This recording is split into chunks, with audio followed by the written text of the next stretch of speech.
యూత్లో ఫ్యామిలీ ఆడియన్స్లో నానికి ఉన్న క్రేజే వేరు. తన సినిమా రిలీజ్ అవుతుందంటే చాలు అందరూ థియేటర్ వద్ద క్యూ కట్టేస్తారు. అంతగా ప్రేక్షకుల హృదయాల్లో స్థానం సంపాదించుకున్నాడు ఈ యంగ్ హీరో. వరుస హిట్స్తో దూసుకుపోతూ సెకండ్ హ్యాట్రిక్ ప్రయత్నిస్తున్న ఈ హీరో శుక్రవారం నేను లోకల్ అంటూ ప్రేక్షకుల ముందుకొచ్చాడు. కీర్తి సురేష్ హీరోయిన్గా నటించిన ఈ సినిమాకు త్రినాథరావు నక్కిన దర్శకత్వం వహించాడు. మరి ఈ చిత్రం ప్రేక్షకుల నుంచి ఎలాంటి రెస్పాన్స్ను దక్కించుకుందో సమీక్షలోకి వెళ్లి తెలుసుకుందాం. ఈ చిత్ర దర్శకుడు త్రినాథరావు నక్కిన కూడా ఈసారి కూడా అదే మ్యాజిక్ రిపీట్ అయింది. ఎక్కువ కామెడీకే ప్రాధాన్యత ఇచ్చి ఆడియన్స్ను బాగా ఎంటర్టైన్ చేశాడు. సినిమా మొదటి భాగం మొత్తం బాబుగాడి లవ్ స్టోరీ మీదే కథను నడిపించారు. ఆ ప్రేమ కథలోకి ఎప్పుడైతే మరో వ్యక్తి ఎంటర్ అయ్యాడో కథపై ఆసక్తి పెరుగుతుంది. చివరి నిమిషం వరకు అమ్మాయి ఇద్దరిలో ఎవరిని పెళ్లి చేసుకుంటుందనే ఆతురత ప్రేక్షకుల్లో కలుగుతుంది. సినిమాలో నాని చెప్పే ప్రతి డైలాగ్ నేటి యువతకు బాగా కనెక్ట్ అవుతాయి.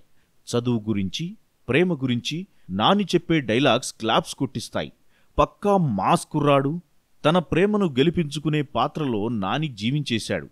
తను తప్ప మరెవరూ ఆ పాత్రకు సెట్ కారేమో అన్నంతగా పాత్రలో ఒదిగిపోయాడు.